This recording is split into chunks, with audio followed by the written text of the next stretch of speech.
Hello बच्चों, Bihar board class 10th की तैयारी करने के लिए आप लोग 2025 में बोर्ड एग्जाम देने के लिए पूरी तरह से तैयार हो जाइए, क्योंकि आपका जो पहला चैप्टर है वो है वास्तविक संख्या। और वास्तविक संख्या से प्रश्न जो है 10 नंबर के पूछे जाते हैं और इसको अच्छे से सीख कर जाना है। अगर आपने क्लास 9th में वास्तविक संख्या नहीं पढ़ा है तो घबराने की जरूरत बिल्कुल भी नहीं है। हम आपको बहुत ही आसानी से ये पहला चैप्टर वास्तविक संख्या इसको सिखाएंगे। तो देखिए वास्तविक संख्या होता क्या है। अगर आपने 9th क्लास में नहीं पढ़ा है तो सिर्फ परिभाषा को समझ लीजिए कि वास्तविक संख्या क्या था।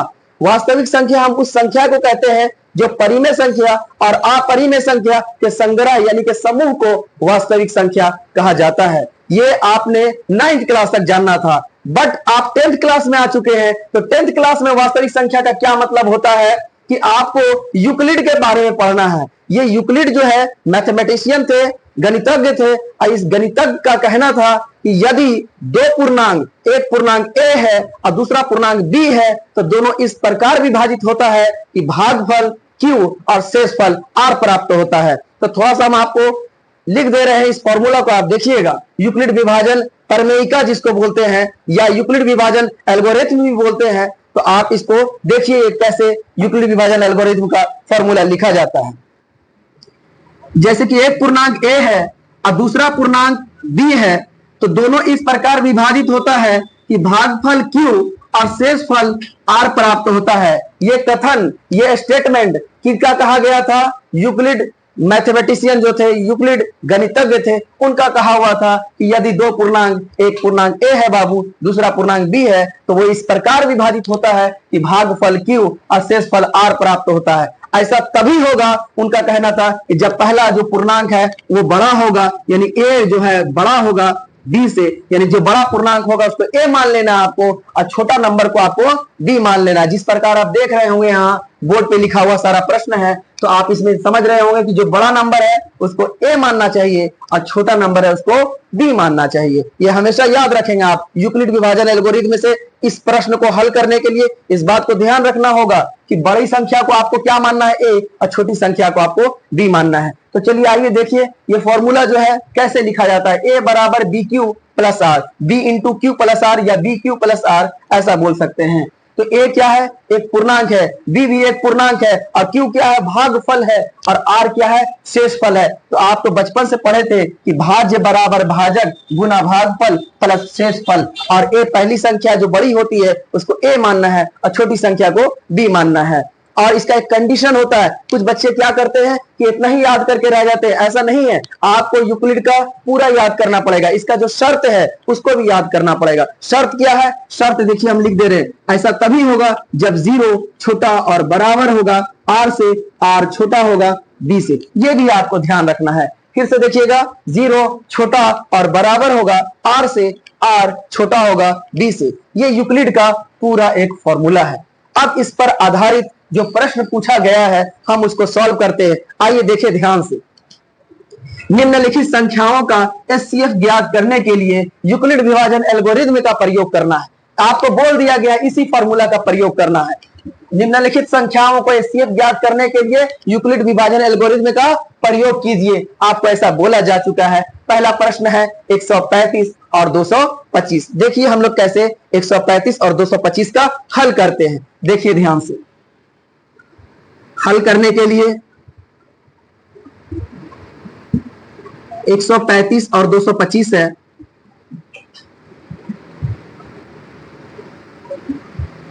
तो मान लेंगे आप पहले कि माना बड़ी संख्या को ए मानेंगे आप, जैसा कि यूक्लिड ने कहा है। माना ए बराबर 200, इसमें बड़ी संख्या कौन है? 135 और 225 में बड़ी संख्या 225 है। तो माना ए बराबर 225 और बी बराबर 135। छोटी संख्या को 135 और बड़ी संख्या को 225। ऐसा मानने के बाद आपको लिखना है तो यूक्लिड विभाजन का फॉर्मूला से, तो यूक्लिड विभाजन प्रमेयिका से या एल्गोरिथम से, प्रमेयिका से क्या जानते हैं आप जानते हैं कि ए बराबर होता है बी क्यू प्लस आर के, डी क्यू प्लस आर के, और ए बड़ा होगा बी से। कंडीशन हमेशा लिखिएगा, भूलिएगा मत। ए बड़ा होगा बी से और 0 छोटा और बराबर है आर से, आर छोटा है बी से। इतना समझने के बाद आप क्या करेंगे, इस पर जो भी है, जो भी आपको मालूम है, ए मालूम है, बी भी मालूम है, उसको आप यहां पे रखेंगे। ए कितना है देखिए 225 है, ए के जगह पे कितना है 225 है, और बी के जगह पे कितना है 135 है। तो 135 को आप कितना बार गुना करेंगे जो 225 से कम है? 2 बार तो आप कर नहीं सकते, 2 बार जैसे कीजिएगा बाबू 270 आ जाएगा, 135 गुनी 270। तो ऐसी गलती हम लोग नहीं करेंगे, इससे कम होना चाहिए। तो 225 से कम होने के लिए एक ही बार गुना करेंगे, एक बार गुना किए बाबू तो 135 से कम 135, और इसको घटा दीजिएगा 225 से। तो 135 को घटाइए 225 से, तो शेष फल क्या आ जाएगा आपका? तो घटा के यहीं पे देख लेते हैं हम लोग। 5 में से 5 गया बाबू 0, 5 में से 5 गया तो 0, और ये हो जाएगा 2, 2 में से 3 तो जाएगा नहीं, इससे कर्ज लेगा तो 12, 12 में से 3 गया तो ये 9, 90 आया। तो ये पहला स्टेप मान के इसको छोड़ देंगे। ये स्टेप आपका पहला हो गया, पहला स्टेप इसको मान के छोड़ देंगे। ऐसा ऐसा और भी स्टेप चलेंगे। सवाल है सर ये स्टेप बढ़ाते चलेंगे? हाँ बाबू, ये स्टेप फिर से बढ़ेगा ऐसे करके। स्टेप 2, ये स्टेप क्यों बढ़ रहा है? क्योंकि एचसीएफ निकालने के लिए हम ऐसा कर रहे हैं। यूक्लिड ने कहा था कि यदि आपको कोई प्रश्न का एचसीएफ निकालना है तो आपको शेष फल के जगह पे 90, 45 ये सब नहीं चाहिए, बल्कि 0 आना चाहिए। अभी 0 लाने के लिए हम लोग, यूक्लिड ने कहा था कि आपको अगर एचसीएफ निकालना है तो हर हाल में शेष फल जो है 0 आना चाहिए। शेष फल यहाँ पे 90 है, तो अभी इसीलिए अगला स्टेप हम बढ़ जाएंगे। तो अगला स्टेप कैसे बढ़ेंगे? 225 के जगह पे 135, 225 को हटाएगा, कौन हटाएगा? ये बगल वाला 135 हटाएगा तो 135 इसकी जगह पे आ जाएगा। ये हट गया, अब इसका खाली हो गया, 135 की जगह खाली हो गया। ये जगह पर आके कौन आ जाएगा? 90 जो है यहां पर आ जाएगा। और 90 कितना बार पढ़ेंगे? जो 135 से कम आए मगर ज्यादा नहीं आए। 2 बार आप पढ़ेंगे 90 को तो 90 दूनी 180, लेकिन आना चाहिए बाबू 135 से कम। तो आप कितना बार मल्टीप्लाई करेंगे? एक बार गुना करेंगे। तो एक बार आपने गुना किया, 90 कम 90 और प्लस शेष क्या बच गया? तो शेष बचने के लिए आपको क्या करना है? 90 कम 90 है और 135 से घटा दीजिएगा 90 को। तो घटाएंगे कितना आ जाएगा? 5 में से 0 जाएगा, कितना आएगा बाबू? 5 आ जाएगा। और यहाँ पे ये कितना हो जाएगा? 13। 5 में से 0 गया तो 5 लिखेंगे, 13, 13 में से 9 गया, 13 में से 9 गया, कितना आ गया? 4, 45 आ गया। शेष अभी भी 0 नहीं आया है, जबकि यूक्लिड का कहना था यदि आप एचसीएफ निकालना चाहते हैं तो शेष फल 0 आना चाहिए। शेष फल अभी भी शून्य नहीं आया। फिर बढ़ेंगे अगला स्टेप, स्टेप 3 भी चलना पड़ेगा। तो स्टेप 3 में क्या करेंगे बाबू? इसका पड़ोसी इसको भगाएगा, कहेगा तुम भागो यहां से। ये यहां पर आ जाएगा 90, और 90 का जगह जैसे खाली होगा इस स्थान पर कौन आ जाएगा बाबू? 45 आ जाएगा। 45 को यहाँ पे रख देंगे। और 45 का को कितना बार गुना करेंगे जो 90 आता है? आपको पता है, यानी कि 2 बार गुना करेंगे। तो 45 दूनी 90। अब शेष फल क्या बचेगा? तो 90 में से 90 को आप घटा दीजिएगा तो क्या आ जाएगा? 0 बचेगा शेष फल। यही कहना था यूक्लिड का कि यदि शेष फल 0 आ जाता है तो समझिए आपका एचसीएफ निकल गया। तो कौन सा निकला एचसीएफ? तो जो बी के जगह पे होता है। तो बी के जगह पे कौन होता है? यूक्लिड फॉर्मूला से देखिए, ए बराबर बी क्यू प्लस आर। तो अगर शेष फल 0 है तो बी के सामने जो होता है वही एचसीएफ होता है। यानी कि आपने, यूक्लिड ने जो कहा था बी के सामने वाला कौन है? 45 है। तो आप लिख सकते हैं अतः, यहां पर लिख सकते हैं अतः एचसीएफ जो है कितना का था बाबू? एचसीएफ आप ऐसे करके लिखेंगे 135 और 200, 135, 225 बराबर कितना आया एचसीएफ आपका? 45। आंसर हो गया। इस तरह से एनसीईआरटी का हम सारा प्रश्न को हल करने वाले हैं। सारे प्रश्न को हल करेंगे और आपको कोई भी एक भी इसमें से स्किप करने वाले नहीं। सारे क्वेश्चन को एनसीईआरटी का A to Z क्वेश्चन को हम सॉल्व करेंगे। ये अभी पहला चैप्टर चल रहा है वास्तविक संख्या का, एक्सरसाइज 1.1। पहले प्रश्न को हल करने के बाद अब नंबर है दूसरे प्रश्न का। दूसरा प्रश्न आपको देखकर बहुत टफ लग रहा होगा, लेकिन बहुत ही इजी है। इसको कैलकुलेट कैसे किया जाए, कैसे समझा जाए कि सर इसको हम आसानी से सॉल्व कर सकते हैं। तो देखिए पहला दूसरा क्वेश्चन क्या है? 196 है और दूसरा में है और 38,220। हम बताए थे आपको कि बड़ी संख्या को बाबू आपको क्या मानना है? ए मानना है, और छोटी संख्या को आपको बी मानना है। तो क्या करेंगे हम लोग? सबसे पहले हल करेंगे। दूसरे प्रश्न का हल कर रहे हैं तो हल करने से पहले मान लेंगे हम लोग कि माना, क्या करेंगे? माना बड़ी संख्या को ए मानते हैं। माना ए बराबर 38,220 और बी बराबर 196। तो आपको क्या करना पड़ेगा, कौन सा फॉर्मूला अप्लाई करते हैं यूक्लिड का, तो यूक्लिड विभाजन एल्गोरिथम से या परमेयिका से, बात एक ही है, एल्गोरिथम से, यूक्लिड विभाजन एल्गोरिथम से। क्या जानते हैं बाबू यूक्लिड विभाजन का फॉर्मूला? आपको फॉर्मूला एकदम याद होना चाहिए, फुल कंडीशन के साथ याद होना चाहिए।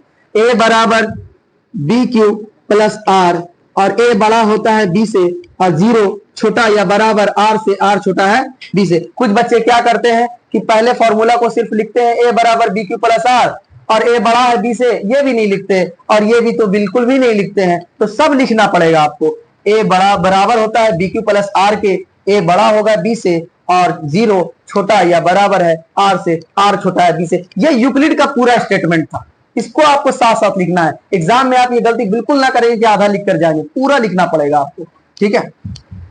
अब क्या करेंगे, ए के जगह पे देखिए कितना दिया हुआ है, ए के जगह पे जो बड़ी संख्या है 38,220, बी के जगह पे कितना है 196। अब लगभग आपको ऐसे समझना है कि ये 200 है, इसको 40,000 मान लीजिए और इसको 200 मानिए, तो 200 को लगभग 200 से मल्टीप्लाई करेंगे तो 40,000 आएगा, लेकिन 40,000 से कम है। तो 196 को 196 से ही मल्टीप्लाई करके देखते हैं, या 196 को 195 से ही मल्टीप्लाई करके देखते हैं। तो 196 को 196 से हम लोग जैसे मल्टीप्लाई करेंगे, देखिए क्या आने वाला है, 196 से 96 मल्टीप्लाई करेंगे तो देखिए कभी भी जीरो आएगा, यही से आप समझिए 6 छके 36 और लास्ट में 6 आ गया, इसका मतलब ये वाला सुटेबल नहीं है, तो इसको हम नहीं लिखेंगे, गलती से भी नहीं लिखेंगे। लेकिन जैसे बाबू 196 को अगर 195 से गुना कर दिया जाए, कितना से 195, तब आप गुना करके देख सकते हैं। 195 से गुना करेंगे तो 6 पचे 30 और लास्ट में जीरो आ गया, इसका मतलब ये वाला कट रहा है पूरा पूरी। तो देख लेते हैं, नहीं भी कट रहा तो 6 पचे 30 का जीरो, हाथ में रहा 3, 9 पचे 45 और 3 48 का 8, हाथ में रहा 4, 5 एकम 5, 5 4 कितना 9, फिर उसी तरह 6 9 54 का 4, हाथ में रहा 5 और फिर 9 9 81, 81 5 कितना होता है 81 और 5 86, 86 का 6, हाथ में रहा 8 और फिर 9 एकम 9 और 9 8 कितना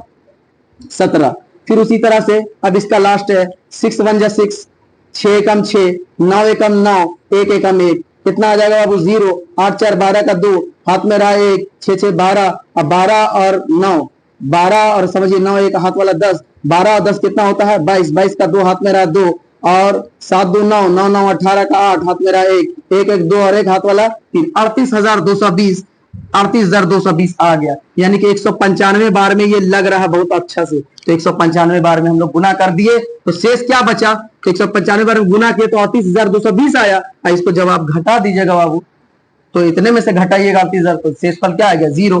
तो पहले स्टेप में देखिए शेषफल क्या आ गया 0। इसका मतलब आपको स्टेप आगे बढ़ने का जरूरत ही नहीं है, क्योंकि पहला स्टेप में ही शेषफल 0 आ गया। यदि शेषफल 0 आ जाता है तो आप कह सकते हैं कि जो बी के जगह पे होता है वही एचसीएफ होता है। तो आप जानते हैं ना फॉर्मूला ए बराबर B Q plus R, B के सामने कौन है देख लीजिए 196, तो लिख सकते हैं एचसीएफ।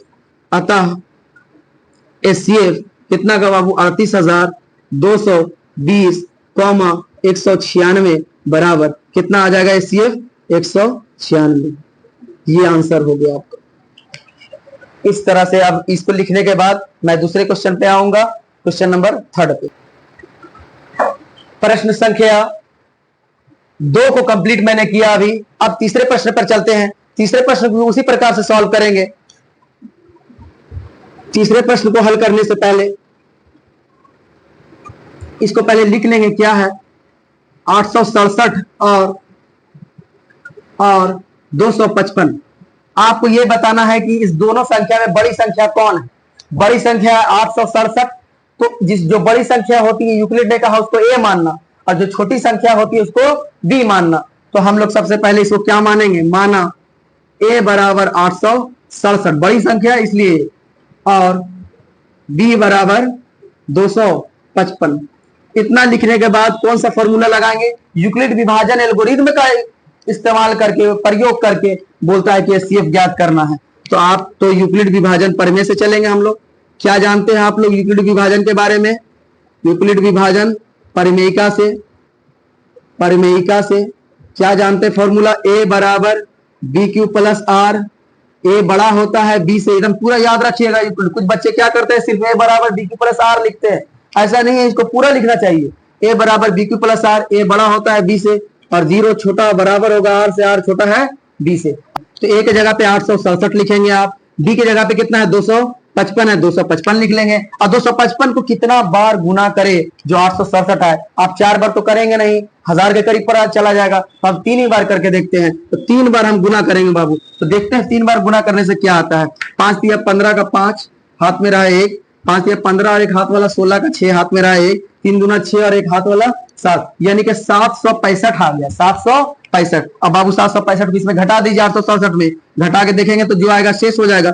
बताइए 7 में से अगर 5 जाएगा बाबू कितना आएगा, 7 में से 5 गया तो 7 में से 5 जाएगा तो कितना आ जाएगा 2, 7 में से 5 गया तो 6 में से 6 जाएगा बाबू तो 0, और बच गया बाबू अब 8, 8 में से 7 गया तो कितना आ गया 1। ये पहला स्टेप हुआ।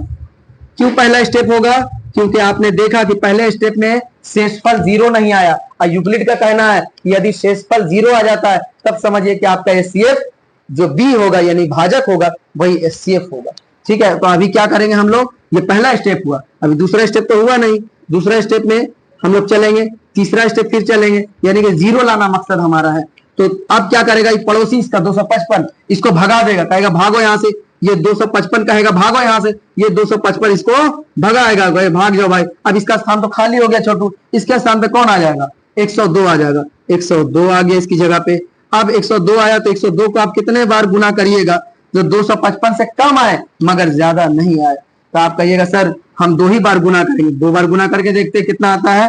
तो 2 दूनी कितना आ गया 4, 2 दूनी कितना आ जाएगा 4, और 2 जीरो कितना हो जाएगा 0, और फिर आ जाएगा बाबू 2 एकम 2, यानी कि 204 आया। अब इस 204 को जो गुना करने पर आता है इसको हम घटा देते हैं, गुना करने पे हमारा कितना आया बाबू 204 आया है, 204, और 204 को आप घटा दीजिएगा 255 में, घटा के देखते हैं 5 में से 4 गया वही शेष बच जाएगा, 5 में से 4 गया कितना आ जाएगा 1, फिर आप 5 में से 0 जाएगा कितना आएगा 5 का 51, और 2 में से 2 कैंसिल हो गया। तो घटाने पर पहले गुना किए, गुना करने पर आया तो 204, और 204 को आपने क्या किया इससे 255 से घटा दिया, घटाने पर जो आया प्लस करके शेष आप लिख दिए। ये दूसरा स्टेप हुआ, अभी भी 0 यहाँ पे नहीं आया। स्टेप थर्ड,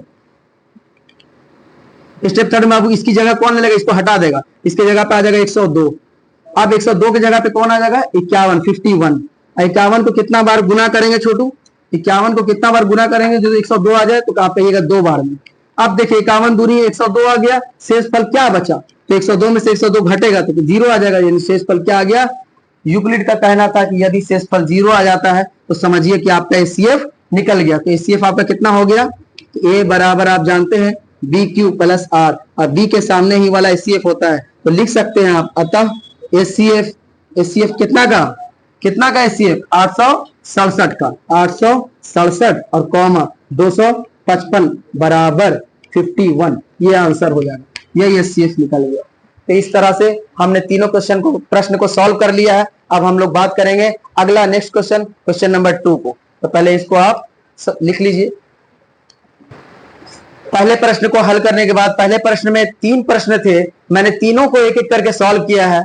ठीक है, आपको कैसा लगा वो प्रश्न आप कमेंट करेंगे कमेंट में बॉक्स में जाकर के। अभी हम बात करते हैं दूसरे प्रश्न को, 1.1 एक्सरसाइज का दूसरा प्रश्न। यहां से इतना ज्यादा इंपॉर्टेंट है, ये प्रश्न हमेशा बिहार बोर्ड में पूछे जाते हैं, बोर्ड एग्जाम में, बिहार बोर्ड एग्जाम में हमेशा पूछे जाने वाले ये प्रश्न है, तो बहुत ध्यान से देखिएगा। और मैंने जो पहले 3 प्रश्न कराया वो भी हमेशा पूछे जाते हैं बिहार बोर्ड में, तो उसको भी ध्यान से अच्छे से आप प्रैक्टिस कर लीजिएगा।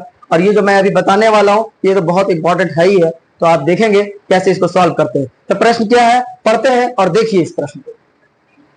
दर्शाइए कि कोई भी धनात्मक विषम पूर्णांक, दर्शाइए कि कोई भी धनात्मक विषम पूर्णांक 6q + 1, 6q + 3 या 6q + 5 के रूप का होता है जहां q एक पूर्णांक है। तो पहले तो आपसे सवाल क्या किया देखिएगा, दर्शाइए कि कोई भी धनात्मक विषम पूर्णांक। आपको धनात्मक विषम पूर्णांक का नाम लिया है, अभी आपको मालूम नहीं है कि धनात्मक विषम पूर्णांक क्या है। तो जब कभी भी ऐसा कुछ मालूम ना हो तो आप उसको मान लेना चाहिए कि माना ए कोई धनात्मक विषम पूर्णांक है। माना ए कोई धनात्मक विषम पूर्णांक है। तो सबसे पहले आपको देखिए, इसके शक्ल को देखने से ऐसा लग रहा होगा कि ये BQ प्लस आर के रूप के जैसा है, यह भी BQ प्लस आर के जैसा है, यह भी BQ प्लस आर के जैसा है। तो BQ प्लस आर के जैसा, यह भी BQ प्लस आर, यह भी BQ प्लस आर। तो बाबू आप इतना समझ लो कि जब कभी भी यहां पर B के सामने 6 है, यह भी B के सामने 6, यहां भी B के सामने 6, तो आप यहां पर हल करेंगे, तो हल करेंगे प्रश्न को, तो कैसे हल करेंगे देखिए। सबसे पहले हम लोग मान लेंगे, माना ए कोई धनात्मक विषम पूर्णांक है, माना ए कोई धनात्मक विषम पूर्णांक है। विषम का मतलब है यहां दिख रहा होगा 1 के बाद 3 आता है, 3 के बाद 5 आता है, कहीं भी 2, 4 और 6 नहीं दिया है। अगर 2, 4, 6 देता तो सम पूर्णांक बोला जाता, लेकिन 1, 3 और 5 है, यहीं से आप अंदाजा लगा सकते हैं कि ये विषम पूर्णांक है। अब समझते हैं कि ए कोई धनात्मक विषम पूर्णांक है और बी बराबर आपको मान लेना है, और बी बराबर, तो बी बराबर कितना हो जाएगा, 6 है, तो आप बी बराबर यहां 6 रखेंगे। तो कौन सा फॉर्मूला या प्रमेयिका अप्लाई करेंगे, तो यूक्लिड का, तो यूक्लिड विभाजन प्रमेयिका से, यूक्लिड विभाजन प्रमेयिका से क्या कहता है यूक्लिड विभाजन प्रमेयिका, आपको याद होगा कि ए बराबर होता है BQ प्लस आर के, ए बराबर BQ प्लस आर, और ए बड़ा होता है बी से, 0 छोटा बराबर है आर से, आर छोटा है बी से। ये बात को आप हमेशा याद रखेंगे कि ए बराबर BQ प्लस आर, ए बड़ा है बी से, 0 छोटा बराबर होगा आर से, आर छोटा है बी से। इतना लिखने के बाद आप देखो ए के जगह पे ए ही रहेगा, बी आपको मालूम है तो आप लिख दो बी 6Q प्लस आर, और फिर यहाँ पे 0 छोटा और बराबर होगा आर से, आर छोटा होगा बी, बी के सामने कितना है 6 है। तो आप देखेंगे कि यहाँ पे 0 और 6 के बीच में कौन कौन सी संख्या है, तो आप 0 है, 1 है, 2 है, 3 है, 4 है, 5 है, 6 नहीं हो सकता है। सवाल है सर आप तो 0 यहाँ पे ले लिए, बाबू 0 0 अगर रखते हैं यहाँ पे तो 0 0 से बड़ा नहीं या छोटा नहीं, मगर बराबर का साइन यहाँ पे है, तो इसीलिए हमको 0 रखना पड़ा। लेकिन यहाँ पर हम 6 नहीं रख सकते बाबू, 6 6 से छोटा या बड़ा नहीं हो सकता है, हाँ 6 6 के बराबर हो सकता है। तो अगर यहाँ पर बराबर का साइन रहता तो हम 6 लिख देते, बराबर का साइन नहीं है इसीलिए हम 6 नहीं लिख रहे हैं। ठीक है, अब बात करते हैं कि सर केस कैसे बनेगा। तो पहले केस में हम लोग लिखेंगे, पहला केस जो बनता है कि जब आर का मान, सवाल आर का मान 0 है, 1 है, 2 है, 3 है, 4 है, 5, आपको कौन सा लेना है।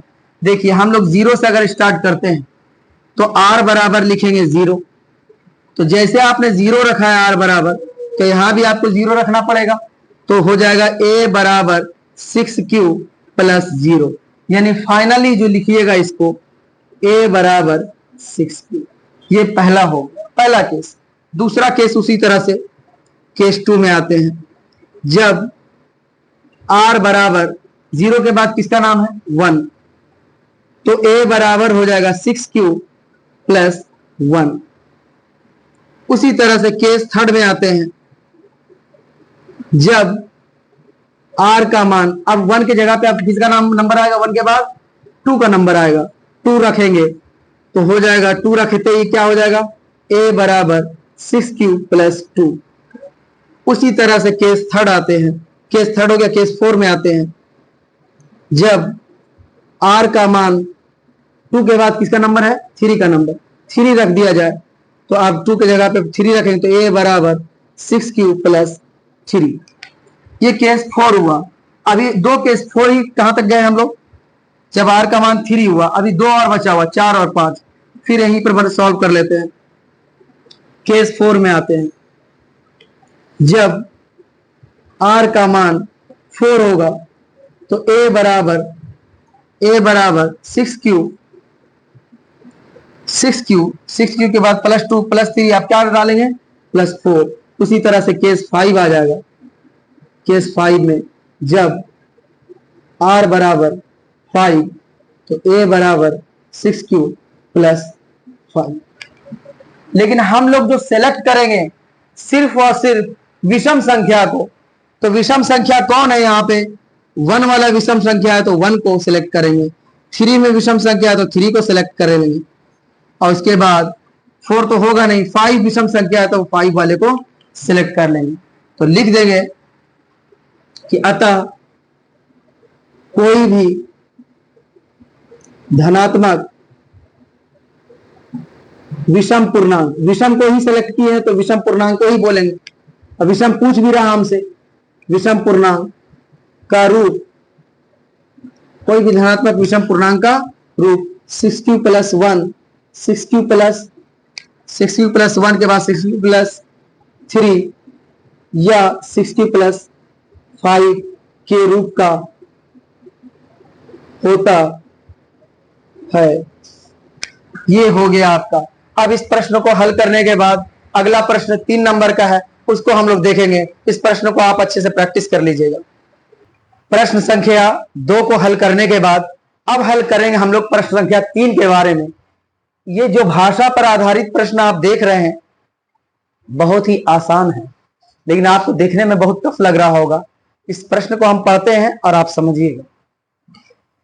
किसी परेड में 616 सदस्यों वाली एक सेना आर्मी की टुकड़ी को 32 सदस्यों वाले एक आर्मी बैंड के पीछे मार्च करना है।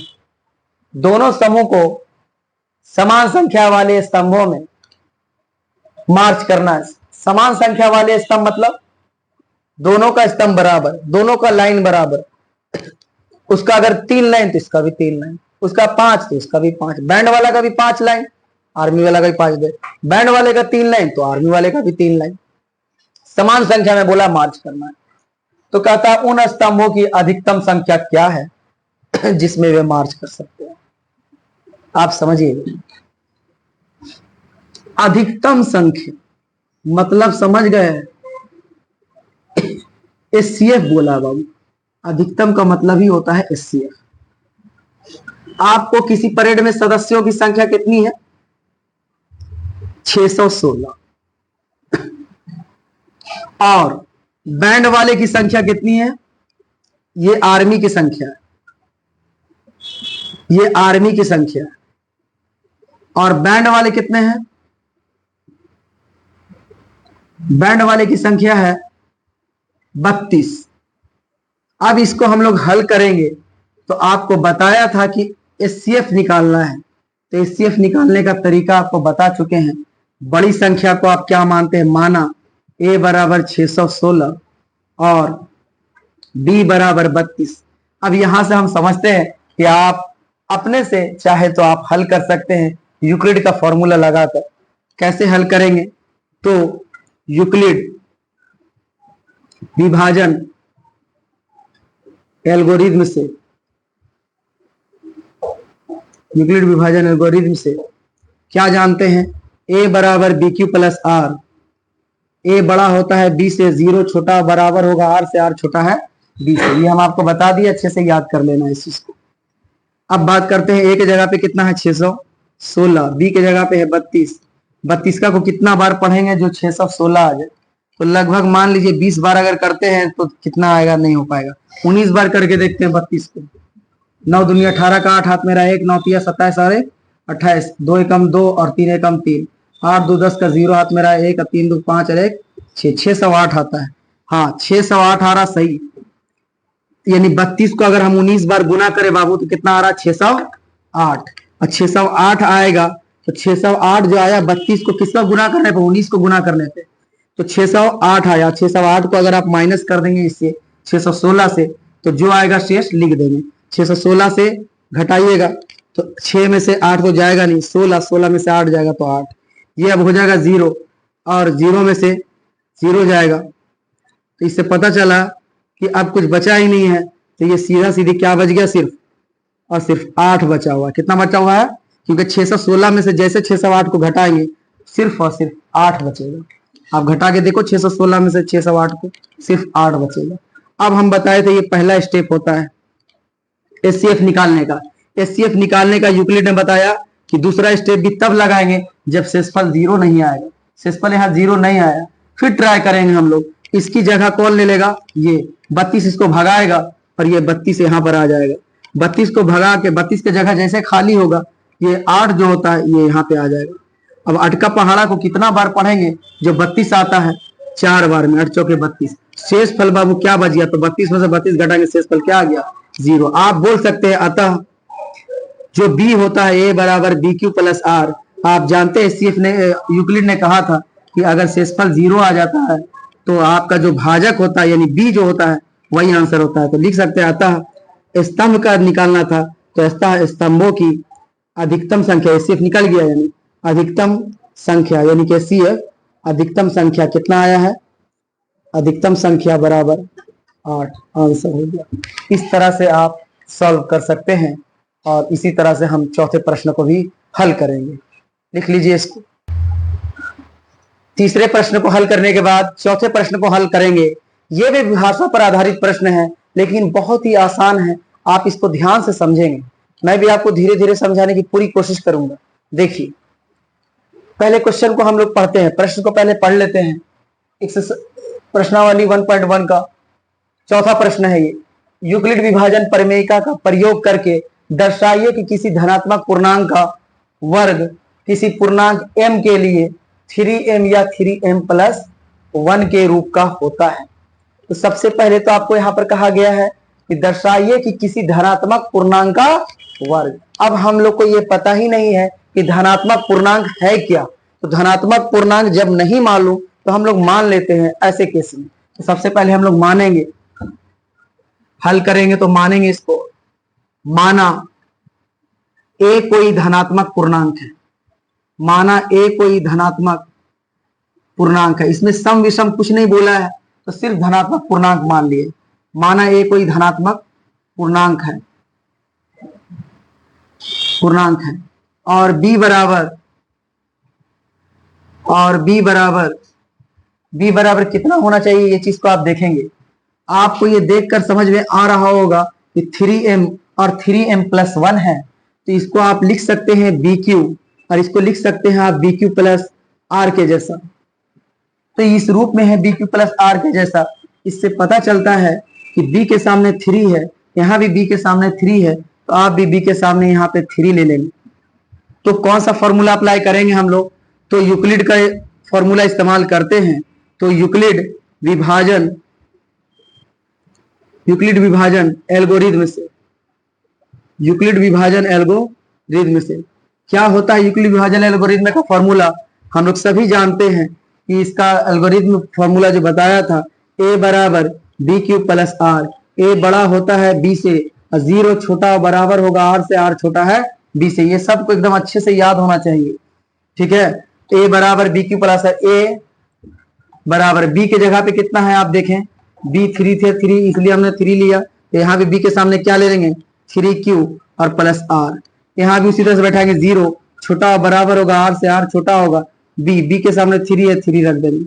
अब यहाँ पे केस कैसा बनेगा हम लोग का, ये देखिए यहाँ पे केस कैसा बन रहा है, 0 और 3 के बीच में कितनी संख्याएं हो सकती है, 0 होगा, 1 होगा, 2 होगा, 3 नहीं हो सकता है बाबू। तो 0, 1 और 2 ही हो सकता है, 3 नहीं हो सकता है। तो हम लोग क्या करेंगे, सबसे पहले केस बनाएंगे। केस फर्स्ट में लिखेंगे, केस फर्स्ट में कि जब r का मान 0 रखा जाएगा, r का मान क्या रखा जाएगा, यहाँ पर इसमें r का मान को क्या रखा जाएगा 0, तब हो जाएगा a बराबर 3q प्लस 0। और 0 जोड़ने या घटाने से कोई फर्क नहीं पड़ता है तो आप इसको लिख सकते हैं a बराबर 3q। 0 जुटने से कोई फर्क पड़ता नहीं। अब वर्ग बोला, धनात्मक पूर्णांक का वर्ग, और धनात्मक पूर्णांक को हम लोग a माने हैं तो वर्ग बोला है तो इधर भी वर्ग कर देंगे और इधर भी हम लोग वर्ग कर देंगे। जैसे वर्ग करेंगे तो देखिए क्या हो जाएगा, a स्क्वायर बराबर 3q का स्क्वायर, 3 का स्क्वायर मतलब 3 3 जा 9 और q स्क्वायर हो जाएगा। उसी तरह से a स्क्वायर बराबर 9 को हम लोग लिख सकते हैं 3 इंटू 3q स्क्वायर। अब इतना को आप हम लोग क्या मान लेंगे, m मान लेंगे। क्या मानेंगे, m। तो a स्क्वायर बराबर 3m। इतना को m माने हैं तो एग्जामिनर तो कहेगा भाई कि अचानक तुम कैसे लिख सकते हो, तो आपको यहाँ पर इस बात को लिखना भी पड़ेगा ब्रैकेट करके कि 3q स्क्वायर बराबर एम, ऐसा हमने माना है, ऐसा क्या किया है, माना है, और ऐसे ब्रैकेट बंद कर देना होगा। तो ये तो पहले केस में हमने 3m ले आया है। अब मेरा मकसद है 3m+1 लाने का। तो 3m+1 कैसे लाएंगे तो देख लीजिए, यहां पर केस 2 में चलते हैं। केस 2 में आप लिखेंगे जब r का मान, जब r का मान 0 था, अब r का मान 0 नहीं लेकर के अब r का मान क्या ले लेंगे, 0 का काम खत्म हो गया, अब 1 लेंगे। तो 1 लेने पर क्या होगा देखते हैं, यहां पर अब 1 बैठाएंगे आप। तो जब r बराबर कितना रख रहे हैं 1, तो बाबू a बराबर कितना हो जाएगा, a बराबर 3q और प्लस r की जगह पे क्या रख दिए हम लोग 1। अब दोनों तरफ क्या कर देंगे, वर्ग करने पर, क्योंकि धनात्मक पूर्णांक a है, इसका वर्ग बोला, तो वर्ग इधर भी और वर्ग इधर भी कर देंगे, दोनों तरफ वर्ग कर दिए। इधर वर्ग करेंगे तो इसको a समझ लेना बाबू और इसको b समझ लेना। तो a प्लस बी का होल स्क्वायर का फॉर्मूला आपको पता है, a स्क्वायर और प्लस बी स्क्वायर और plus 2a into B, 2ab हो गया। फिर इसको लिखेंगे 3 का स्क्वायर सब जानता है 9 और q का स्क्वायर तो q भी स्क्वायर रहेगा, प्लस 1 का स्क्वायर 1 ही होता है, 1 पर जितना भी पावर रहे कोई फर्क नहीं पड़ता है, प्लस 2 तिया कितना बाबू 6 और 6 कम 6 ही, और q तो q साथ में ऐसे ही रह जाएगा। लेकिन बड़ा पावर के बाद 2 के बाद q का बड़ा पावर कितना है 2 और q का छोटा पावर 1 है, तो इसको यहां होना चाहिए था, इसके जस्ट बाद में, कि लास्ट में इसको बीच में लेते आएंगे, सही ढंग से व्यवस्थित कर देंगे। q का पावर 2 है, इसके बाद 1 को इधर लेते आएंगे, 6q और प्लस लास्ट में 1 हो गया। अब इसमें से आप कुछ कॉमन निकाल सकते हैं तो निकाल लीजिएगा, a स्क्वायर बराबर, इसमें से कॉमन कितना निकलेगा, आपका टारगेट क्या है 3 लाना, तो 3 को ही आप कॉमन निकाल दो। 3 जैसे कॉमन निकालोगे तो अंदर में आ जाएगा 3q स्क्वायर प्लस, और यहाँ 3 बाहर निकला, यहाँ 6 है तो यहाँ 2 डालना पड़ेगा, 2q और प्लस 1। यहाँ पर आप ध्यान रखेंगे कि 3 को मैंने बाहर निकाला, 3 3 जा 9 हो जाएगा, और यहाँ पर 3 2 जा 6 हो जाएगा, और q स्क्वायर इस सबको हम अंदर ही में रहने दे रहे। फिर इतना को हम लोग m मान लेंगे, टोटल को हम लोग m मान लेंगे इसको, तो ये हो जाएगा a स्क्वायर बराबर 3m प्लस 1। अब यहाँ पर हम आपको बताए थे कि एग्जामिनर को टेंशन हो जाएगा, इतना के बदले आप m लिखिएगा, तो आपको बताना पड़ेगा कि आपने ऐसा किया है, तो लिखना पड़ेगा कि चूंकि 3q square plus 2q, 3q square plus 2q बराबर m माना है, ऐसा करके आपको बताना पड़ेगा कि आपने माना है। तो आपने जब माना तो a स्क्वायर बराबर 3m+1 ये भी आ गया, दूसरा वाला रूप भी आ गया। लेकिन अब आपको लिखना पड़ेगा कि अतः, अब बोल देना होगा कि कोई भी धनात्मक पूर्णांक का जो वर्ग होता है वो 3m और 3m+1 के रूप का होता है। तो लिखिएगा अतः कोई भी, एग्जाम में लिखिएगा ऐसे, कोई भी धनात्मक पूर्णांक का वर्ग 3m या 3m+1 के रूप का होता है। एग्जाम में हमेशा ये पूछा जाता है, 3 नंबर में तो हमेशा दिया ही रहेगा ये, और हर साल इस तरह का सवाल पूछा जाता है। ठीक है, तो आप इसको अच्छे से प्रैक्टिस कर लेंगे। और नेक्स्ट क्वेश्चन अब है, लास्ट क्वेश्चन जो है इस एक्सरसाइज का, वो लास्ट क्वेश्चन एक्सरसाइज का है क्वेश्चन नंबर 5। इसको हम लोग इसके बाद देखेंगे, तब तक इसको लिख लीजिए। इस प्रश्नावली 1.1 का लास्ट क्वेश्चन जो है, लास्ट प्रश्न जो है, तो लास्ट प्रश्न जो है, लास्ट क्वेश्चन क्या है, क्वेश्चन नंबर 5 का है, जो बहुत ही टिपिकल है, बहुत ही इंपॉर्टेंट भी है, और ये बहुत सारे बच्चों को कंफ्यूज भी करता है। इसलिए आप ध्यान से इस क्वेश्चन को देखिएगा, इसमें हम बहुत ही बारीकी से, बहुत ही धीरे धीरे करके इसको हम हल करेंगे। तो देखिए आप पहले क्वेश्चन को पढ़ते हैं, ये भी भाषा ही वाला क्वेश्चन है, पढ़ते हैं इसको। यूक्लिड विभाजन प्रमेयिका का प्रयोग करके दर्शाइए कि किसी धनात्मक पूर्णांक का घन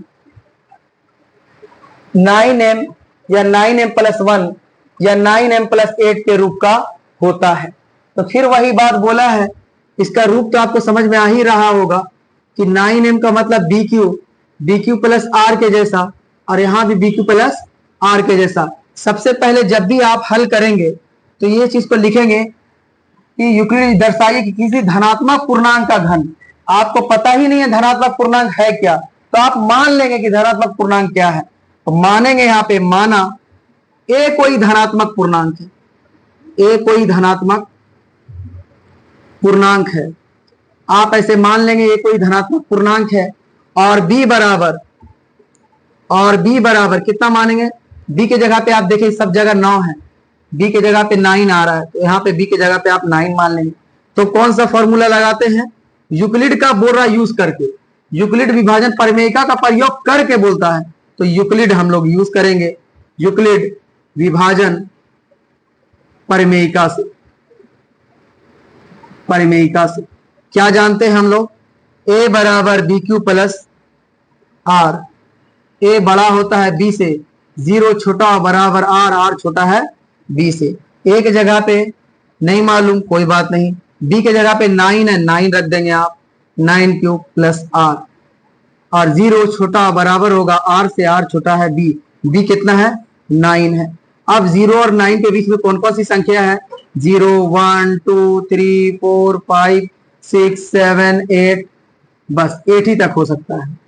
तो अब केस बनेगा बाबू हमारा, पहला केस में आएगा क्या, जब यहां पर पहला केस बनेगा, r का मान क्या रखेंगे पहले में, r का मान 0, यहां सम विषम कुछ नहीं बोला है, स्टार्ट करेंगे 0 से, r का मान कितना है 0, तो आप 0 रख देंगे। a बराबर 9 क्यूब प्लस 0, a बराबर 9 क्यूब।